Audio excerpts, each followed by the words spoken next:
Now, Ken Lovern, Chief Deputy District Attorney of the Milwaukee County District Attorney's Office, will introduce our program. Thank you, President Steve, and good afternoon. Chief Judge Maxine White, a 27-year veteran of the state trial courts, has been unanimously appointed as Chief Judge by the Wisconsin Supreme Court, first in 2015, then subsequently in 2017, and again just last month. She leads the 1st Judicial District, which is comprised of all the courts of Milwaukee County. She is the state's first African American to serve as Chief Judge. She is the full-time administrative chief of Wisconsin's largest judicial district, and the general responsibility of the Chief Judge is to supervise and direct the administration of the district, including the judicial business of elected, appointed, and assigned circuit and municipal judges. Her responsibilities include personnel, fiscal management, and public affairs. She holds other leadership posts, which include chair of the Milwaukee Justice Council, chair of the Committee of Wisconsin Chief Judges, and is a board member of the National Association of Presiding Judges and Chief Executive Officers. Prior to becoming Chief Judge, she presided over a variety of judicial calendars in circuit court, including large claims in civil court, family, homicide, sexual assault, felony drug, gun, and domestic violence courts. Prior to the bench and immediately after law school, she was appointed by U.S. Attorney General Edwin Meese as an assistant United States attorney here in the Eastern District of Wisconsin, where she prosecuted federal crimes and defended the federal government in civil and bankruptcy matters. She also served as a legal advisor and instructor for the Federal Law Enforcement Training Center, providing instruction to federal attorneys and law enforcement officers from across the nation. She's received numerous awards and commendations from associations, universities, journals, news organizations, civic and religious groups, and local, state, and federal law enforcement agencies.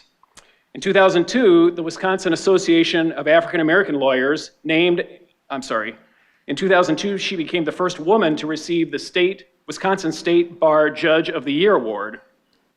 And since 2014, the Wisconsin Association of African American Lawyers named and presents its Judge Maxine White Book Award to a law student. Judge White is the 8th of 11 children born to James and Frankie White in Indianola, Mississippi. Her parents were sharecroppers on a cotton plantation, barely making enough to feed the family.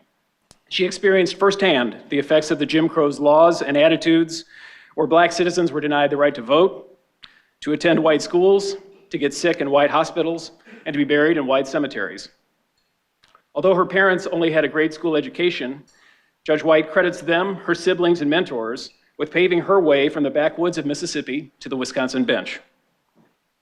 She went to college earning degrees, all with honors, a bachelor's from Alcorn State University, a master's in public administration from the University of Southern California, and her law degree from here at Marquette University. So perhaps it is no surprise with her journey that upon her appointment in 2015 as Chief Judge, Judge White made juvenile justice reform one of her top priorities. She went up to Lincoln Hills so she could see firsthand and understand more than ever how the lack of resources and services for our children can affect our mission to make our streets safer while giving our children the best possible chance to succeed. And I can say it's been my privilege to work with Judge White throughout my career. Please welcome Chief Judge Maxine White.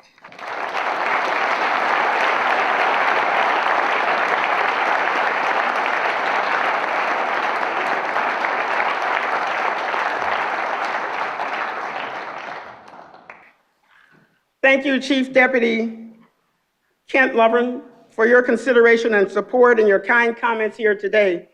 There are so many friends in the audience. I had a big decision to make when Michelle and Mary called me and said, which among all of your friends should introduce you? So I thought I would pick someone that everybody likes. And I truly appreciate the leadership and resources that the Milwaukee County DA, John Chisholm, and his office provides to our shared initiatives as part of the council's work. Our collaborations, as you know, continue to produce some of the nationally recognized transformational programs unheard of in many justice systems across the nation. So thank you, Kent.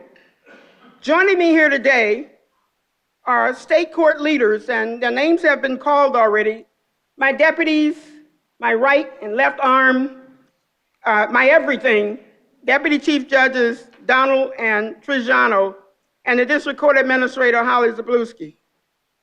I also want to recognize the other judges who have sneaked off the bench and are here today to make sure all of the seats are filled. So would you please stand? David Feist, David Swanson, Paul Dudensky on this side, Janet Protasevich, Laura Crivello. You left some people at home. Thank you. Thank you all for being here.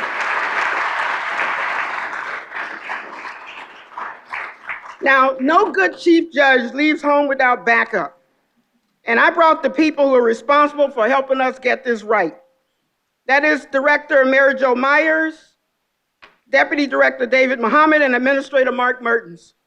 They're our dream team from the Department of Health and Human Services, appointed by Chris Abley and the board.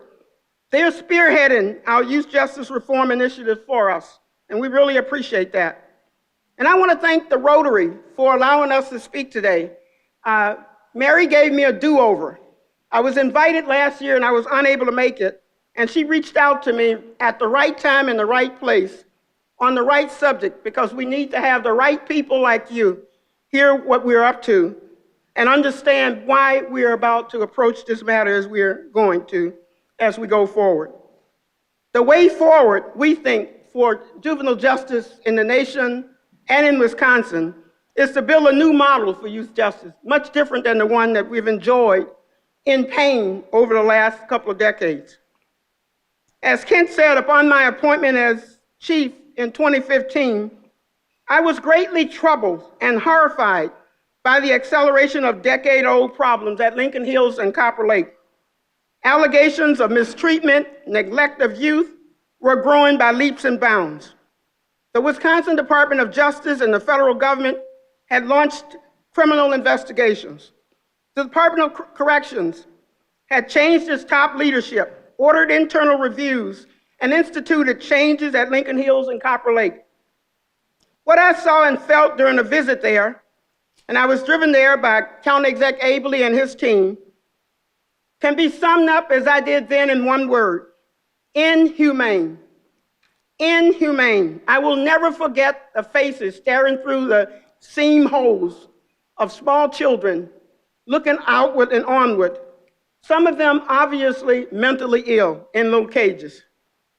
4.5 years later, there are still problems. I'd like to spend some time together today discussing this opportunity to advance meaningful and effective change in youth justice in our state, and especially here in Milwaukee County. With the passage of Act 185, Lincoln Hills and Copper Lake schools will close by July 1st of 2021. And if it doesn't close until 2091, I'm going to still be on the bench. Counties will be establishing local, secure residential care centers to serve the majority of the youth who are currently placed at Lincoln Hills and Copper Lake. In Milwaukee County, we're on a path to transform youth justice in a way that will rebuild the social contract with our youth and provide them with the treatment, the skills, the education, opportunities, and relationships that are necessary to uphold our responsibilities to them. To borrow the lyrics of Sam Cooke, it's been a long time coming, but we know a change is about to come. On July 1st, Milwaukee County submitted a 45-page visionary proposal answering every possible question in advance in response to Act 185 to the Grant Committee. We are going beyond the parameters of describing the cost and dimensions of new brick and mortar. We recognize that the opportunity to reform large systems like youth corrections come around but once every few generations. And we don't want to squander this opportunity by focusing on new buildings. In fact, we are not proposing any new construction in the plan. Instead, we will renovate a portion of Val R. Phillips Youth Detention Center, and I think she would have liked that. And we're going to work with community partners to renovate other existing facilities to safely meet the needs of our youth. Milwaukee County is still a few months away from knowing and releasing the very details of the plan, So I want to spend most of our time today discussing the values that form the basis of this new approach. But before we get to that, we need to spend a little time on the crisis at Lincoln Hills and Copper Lake, because I think that it illustrates why we are absolutely certain that a different approach is needed. Serious problems at Lincoln Hills and Copper Lake schools were uncovered in late 2015. They had been festering for some time, but at that time they were well documented. Youth corrections officers were overworked due to staff shortages.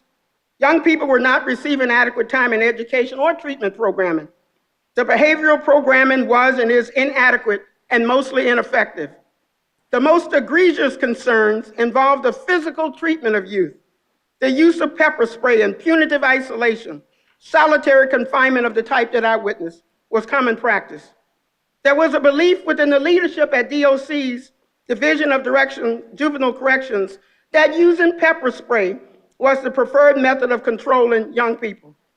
We made national news because of the egregious harm suffered by some of the youth at the schools. By neglecting, for example, to respond to a distress call from a young woman in her cell, Copper Lake staff failed to prevent a girl from making a suicide attempt that has left her permanently and seriously incapacitated, and with a lifetime of medical needs that we're going to pay for. Another young person had to have their toes amputated after his foot was slammed on a door by a worker. One of the fundamental charges of our youth and criminal justice system is to have a strong social contract, the unspoken voluntary agreement that organized society is brought into being and invested with responsibility to protect, to provide for, and regulate public safety and welfare of the community. The Department of Corrections at that time severed its contract with our youth. The mistreatment that the young people experienced at Lincoln Hills and Copper Lake has had a lasting negative impact. We're not over it yet. Youth are coming out of the facilities in worse shape, behaviorally and psychologically, than when they first went to the institutions. Many are more combative and have greater difficulty in regulating their emotions. They're less trusting of adults, especially those in authority. The recidivism rate for youth returning from Lincoln Hills is a whopping 65%, and that number was taken from the department's own literature. In short, our youth have been traumatized by the treatment that they have received at Lincoln Hills and Copper Lake.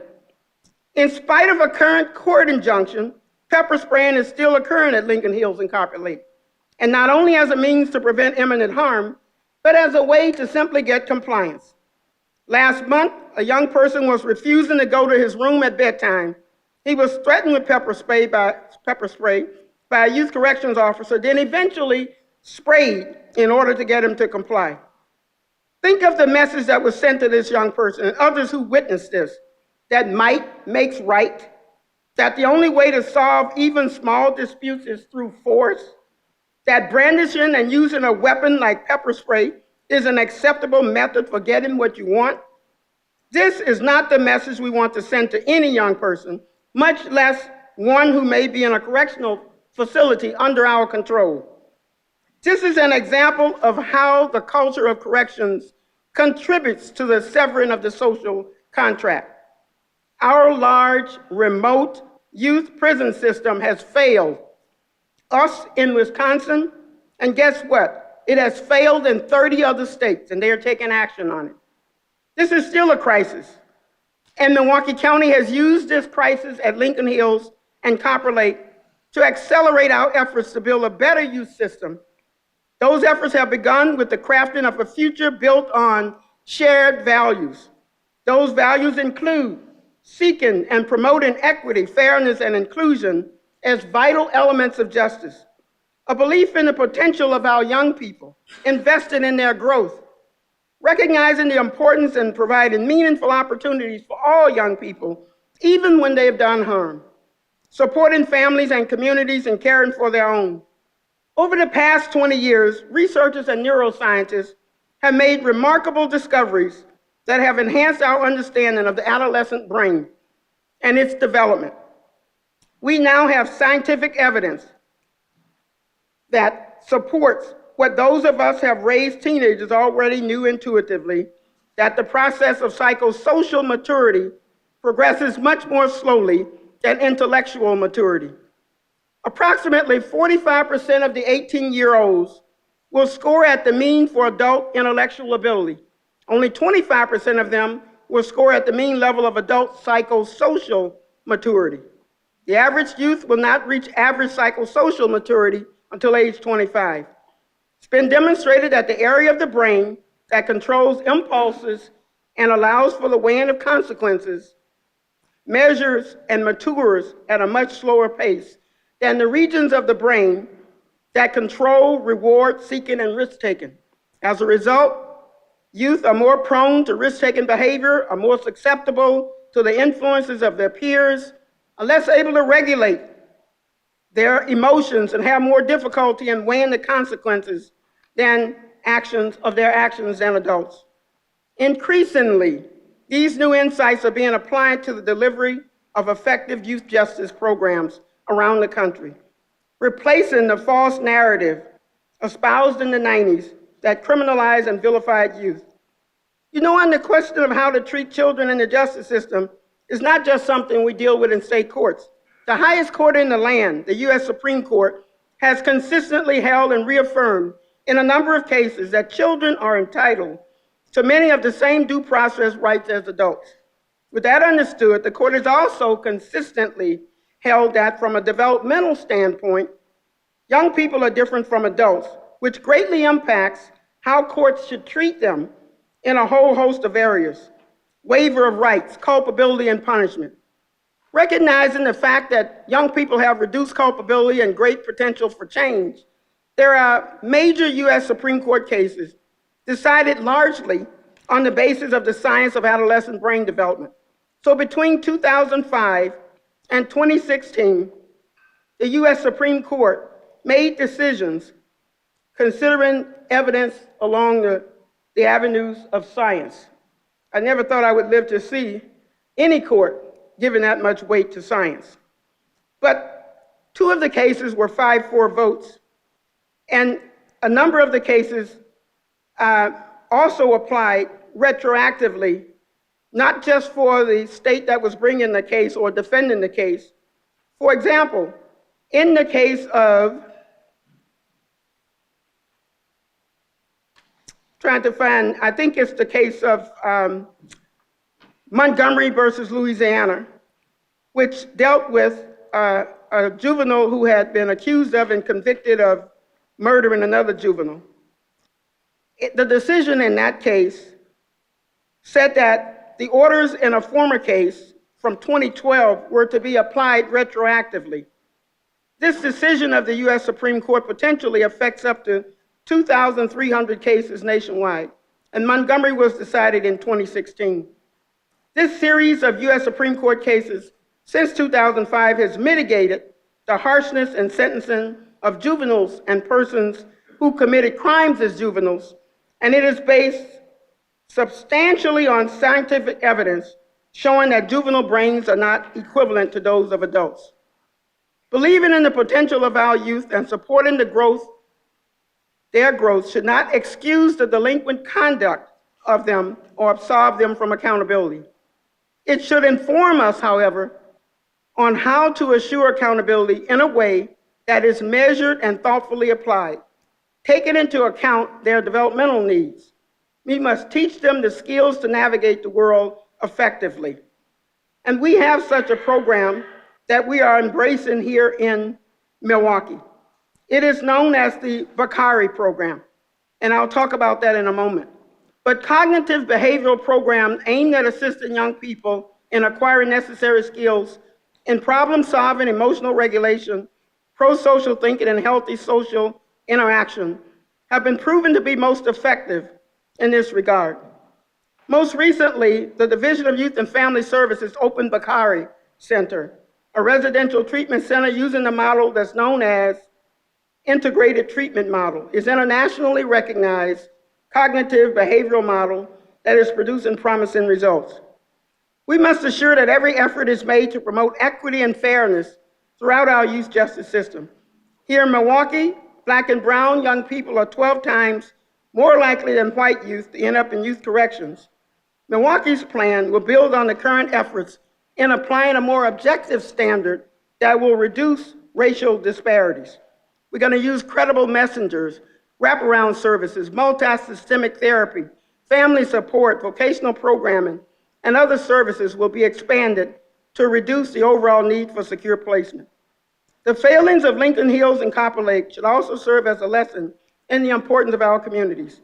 Effective youth rehabilitation cannot occur on an island. Maintaining family ties is critical. Youth must have regular access to parents, siblings, kin, and other adults who support them and can promote positive change.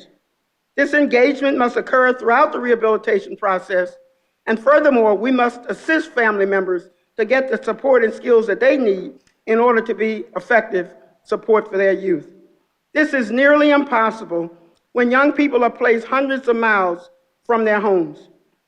We have a model that we can look to in New York City. In the early 2000s, New York City was confronted with the same type of abuses that we've experienced in the failing systems in Wisconsin. In 2011, they began to implement Close to Home, an initiative aimed at expanding community-based programming in 5 boroughs. By 2016, detention rates in New York dropped by 37%. Overall placements dropped by 68%. Juvenile arrests in the city dropped by 52%, which was 28.5% greater than the overall decline in arrests for the rest of the state.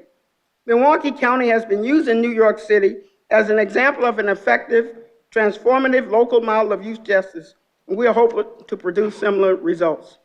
You know, every community has its challenges, and I'll close with this. Here in Milwaukee, we must work to overcome the obstacles of segregation, concentrated poverty, and crime exacerbated by the economic impact of deindustrialization and the systemic effects of racism, redlining, and the challenge of our public schools.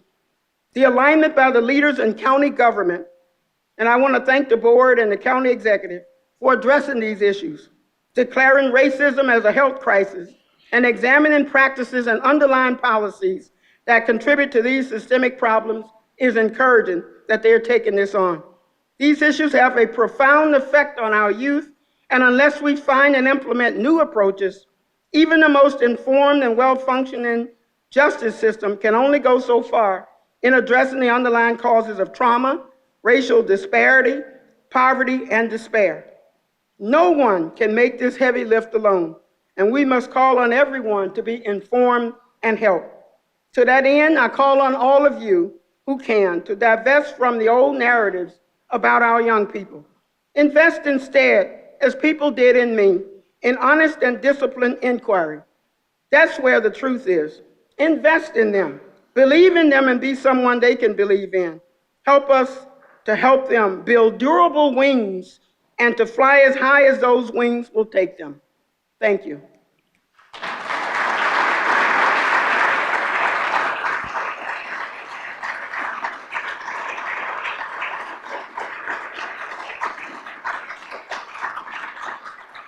I was told that I have to ring the bell. I'd rather have a gavel and a bell. Oh, I do. It's not a large gavel, though.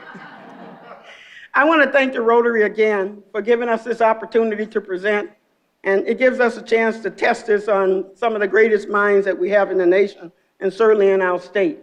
So that's why the team thought it would be good for all of us to be here with some of the people who are also deployed in our children's court. Judge Donald leads that division. Judge Trajano spent close to a decade out there. And Holly Zablewski, the district court administrator, has been in many places in her 30 years with the court system. And we travel nationally with Kent and David Feist. I think you've been in children's court. David Swanson's, the Davids are here. And we also have Dudinsky, who's at our children's court. He joined us last September. He was with the DA, then with the governor, and now back with us on the bench.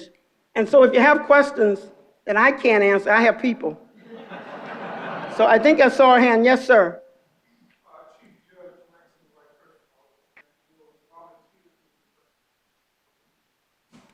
Am I supposed to ring the bell or just repeat the question?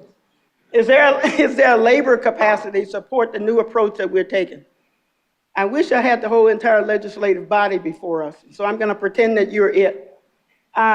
If we took the 40 million or 80 million or 67 million and fought a community that says, not in my backyard, to build a building, we would have 0 cents left to do anything inside except bring them home and give them little cages. If we use what we have, the Val Phillips Detention Center, to anchor on new space. In fact, we've already done something, I think, historic. While the war has been going on in that direction, we've already maintained 24 people who would otherwise be up there because the county board supported an initiative that we use outright at the Val Phillips Center. So we figure we can put another 22 there. And then we have partners in the community that's already caring for our kids. Caring for our kids, already in our backyards. And we don't even know they're there. Why? Because they do for them what people did for us. They're educating them. They're modeling good behavior. They're showing them how not to be reckless and out of control. They're giving them hugs and affirmation for what they do right, and they're holding them accountable for what they do wrong. So we're going to use the Val Phillips Center. I'm assuming Mark is not asking for anybody else to help him run the place. So, no? No, he's not asking for anybody, but we can use what we have. And as the council, the Milwaukee Community Justice Council, if you go online and look it up, with all of your executives in the council, we have come together on massive issues in a conference room and use what we have in our individual lanes to do something together in a different lane. And so what we're hoping to do with the community component, and we can't name the organizations right now that may take these opportunities with us, but among the ones that participate, I'm being told by our dream team that we probably need another 30 to 32 slots with the community organization. So instead of paying $150,000 a year for kids who are, I think it takes 3 hours and something to make the trip one way in a hoopty. And then come back, so it's a day's drive round trip. You pay $150,000 and you get back what I've just described. They have to deal with 65%. It's like spinning them in a tool and then sending them right back because nothing has happened where they are. And so the resource thing is, we think we got a lot of what we need right here. We're going to have to spend money on programming. We're going to have to spend money on trauma-informed kind of staff. We're going to have to train staff.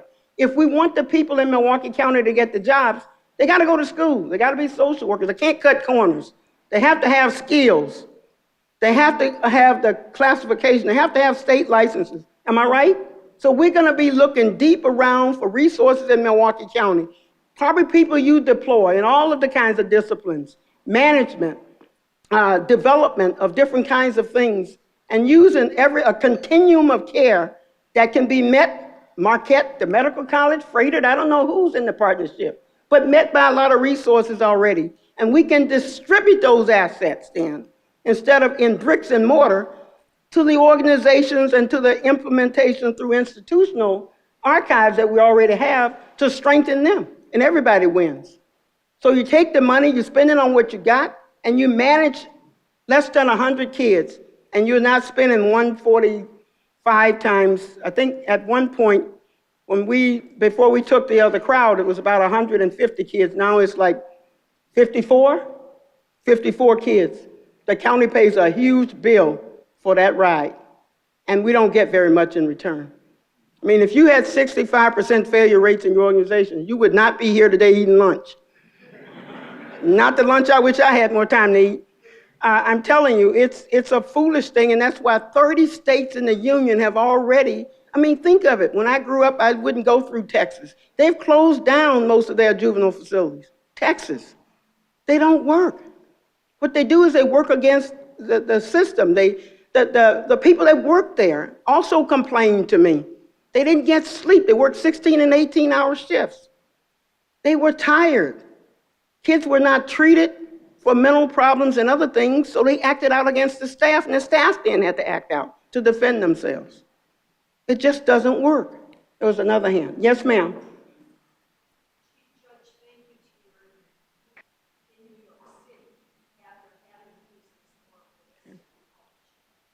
So the question is, the close-to-home model in New York City that's been in existence since 2000, I believe. It's a very good question. What's their recidivism rate in New York? And so Mark Mertens was going to do some research on a comparative number of the 65% recidivism rate for the Department of Corrections in Wisconsin, printed in their own literature. Mark, did you come up with any other numbers? Thank you. This is Mark Mertens, the administrator for the Division of Youth and Family Services. His office is under the county's Department of Health and Human Services, and he is the guy who is helping us along with his boss, Director Myers and Chris Abley, and the whole team get this right. Thank you, Judge White. So we've done a lot of work with New York. We've been working through the Columbia Justice Lab and some of the folks there. In fact, their chief researcher at the Columbia Justice Lab, a person by the name of Vinnie Schiraldi, was the architect of Close to Home back in 2011. He also reformed Washington, D.C.'s juvenile justice system before that. D.C. had one of the worst justice systems in the country, and Vinnie did incredible work to really turn that system around. We've asked him specifically about the recidivism numbers now that he's at Columbia, and he says that they don't have good data about that in New York, unfortunately. That's why they've reported on the arrest data and not on the recidivism data. Recidivism is always interesting too, because everyone defines it differently, and so you get all kinds of measures that are sort of apples to oranges measures in our. It's one of the real weaknesses, frankly, of our system and how we measure and compare across systems. So are you measuring youth that have police contact? Are you measuring youth that get arrested? Are you measuring youth that get convicted of a new offense? All of those things, each of those different variations show up in the recidivism data when you look at different jurisdictions. So it's hard to compare one to the other. But I will say that our Department of Corrections, the 65% number, is a measure of youth that return to adult or juvenile correctional institutions. So think about that. That it's already a very high number, 65%, and that's what the bar set about as high as you can set it. So that's not just youth having police contact or having an arrest. That's youth that return to a youth prison or an adult prison. Imagine what the number would be if they measured at a lower rate than that. Thank you, Mark. We do have a website for the work we're doing, and it's under the caption Project RISE, the organizations in the county that are putting this together with us. So you can find, as we get more information, and we are clocking these questions that are very good and informative, and we'll keep searching and put the comparative data on the measurements. I think the Department of Corrections also, within the 3-year window, they return. Yes, there was another hand. Yes, sir. The question is, what's the cost savings in New York by switching to a new approach? Smaller units, closer to home, no large institution. This is Deputy Director David Muhammad, who also works with the DREAM Team. Good afternoon. So some of the estimates that have been reported out in traditional correctional settings is about $200,000 a year for a youth placed there. In the community-based settings that have been described, it's between $15,000 to $20,000. So the cost savings is significant, and definitely the outcomes are much better. As we were discussing recidivism, Mark is correct that they don't necessarily track that appropriately the same way we do, but clearly there has been a drastic reduction in the number of youth in the system, and we're seeing some of those similar trends here in Milwaukee County as well. We will not be paying nearly $400 a day. I can promise you that. I promise you all of the judges' checks that we will not be paying $400. Yes, sir. Are there any grant funds that might be available to fund that difference I don't know. First, the legislature and the governor and the grant committee that's been appointed has to decide on our application. And I think that there are, Racine County, Milwaukee County, Brown County, and Dane are the 4 counties that have applied. Racine intends to serve other counties that are contiguous to it. And to give them a shout out, they were very supportive of us and the children's court judges. And there are 8 that work at children's court. During our deepest, most serious time of crisis, Racine was very supportive of us. And they pulled out of Lincoln Hills, Copper Lake, significantly. We are the feeder population to the schools now. Population is very, very low. And once we get this right, the governor and the department, Secretary Carr, will be able to use those buildings for other things that they need them. Because I think we can use 2 of our biggest SUVs and bring the kids home. It's just that few. And remember, we're managing a third of the crowd and have been for 4 years right here in Milwaukee, with the TOSA school systems providing education inside. If you get an opportunity and you want to take a tour with us, Deputy Chief Judge Donald, stand up. This is the man to call. He can show you, it's better to show you what a classroom looks like. It's a cut above the changeover of church to school that I grew up in. Out there, they really, and their scores are like, if there's such a thing as regular kids. So when you get them in an environment and you lay down the rules and you use the kind of tools that the super parent as the state is supposed to use, you get some really good results. And I know I see some in the room, like my friend Jackie Hurd Barber, who works with children's, and she has some that I think that she's just thinking, that's it. But there are a lot of them that she's touched. They just bloom and blossom.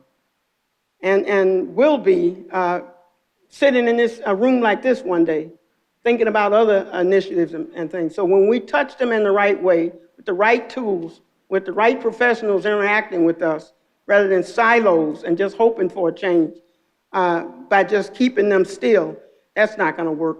We have to make sure that we do everything we can. And I'm selfish. It's for us too. You have a very good question about the recidivism rate.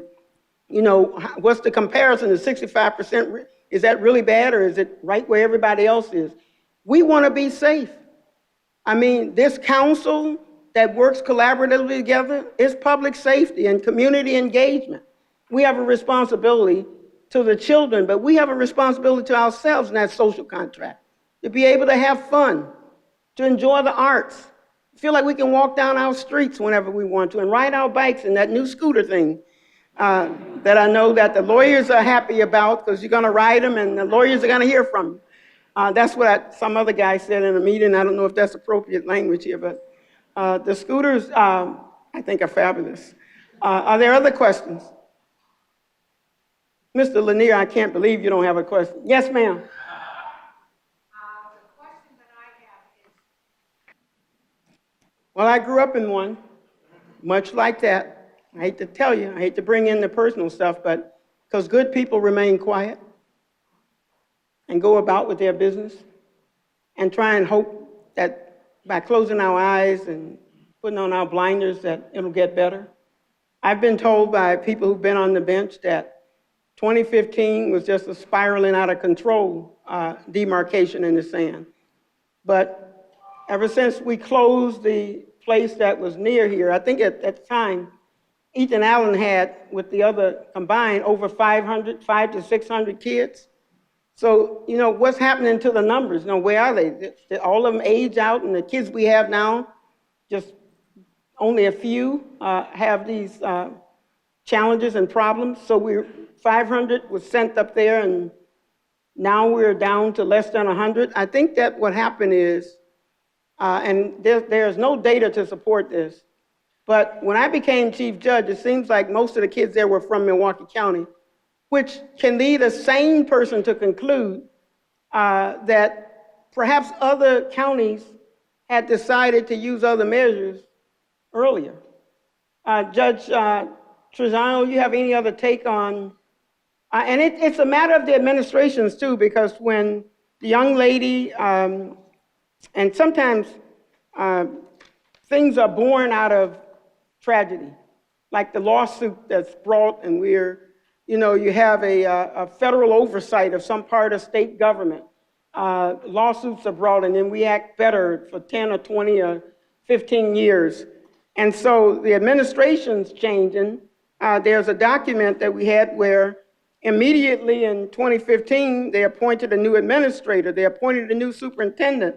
They investigated and disciplined employees. They referred allegations of abuse. There are about 15 things on a memorandum that they did at the time. But maybe sometimes we have to be driven to do something about it when things collide. Deputy Chief Judge Trujillo was presiding at Children's Court. If you could come up quickly and address the historic piece of that goes to the question of how could it exist for so long and a civilized society never took any strong actions.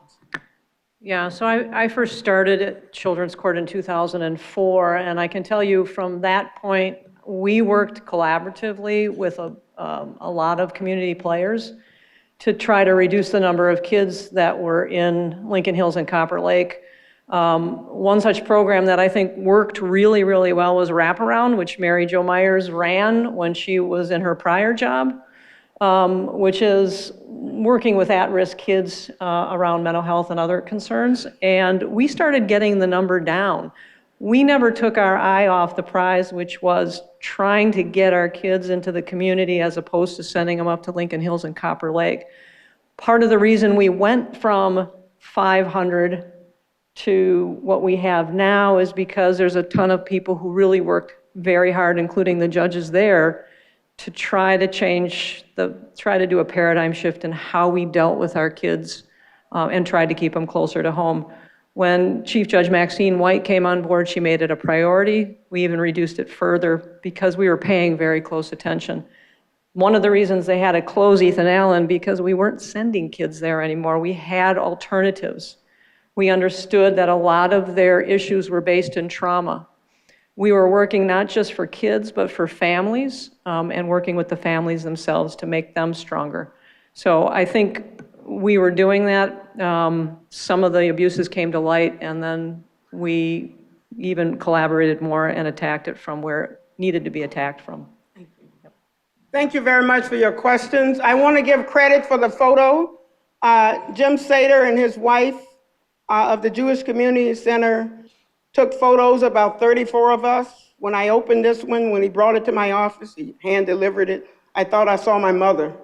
And so every place that is posted, Marquette, University of Southern California, I say, I'll say his name.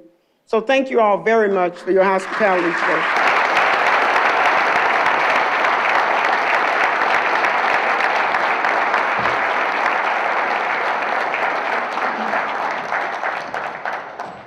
Thank you, Judge White, and team. So Rotary is an international leader in an effort to eradicate polio throughout the world. We've reduced polio by 99.9% throughout the world. It's only rampant now in Afghanistan and Pakistan. So we're this close to eradicating it. We're going to make a donation in your name in honor of your presentation today to the Rotary Foundation for 50 doses of the vaccine, bringing us that much closer to eliminating the scourge in the world. And in appreciation for your talk, we also have a Rotary Connector mug, which promotes Rotary's theme that Rotary connects people and resources for the common good. So in closing, let's go out and do some good in the world and tell someone about Rotary. I think that'd be a good idea this week. And we are adjourned.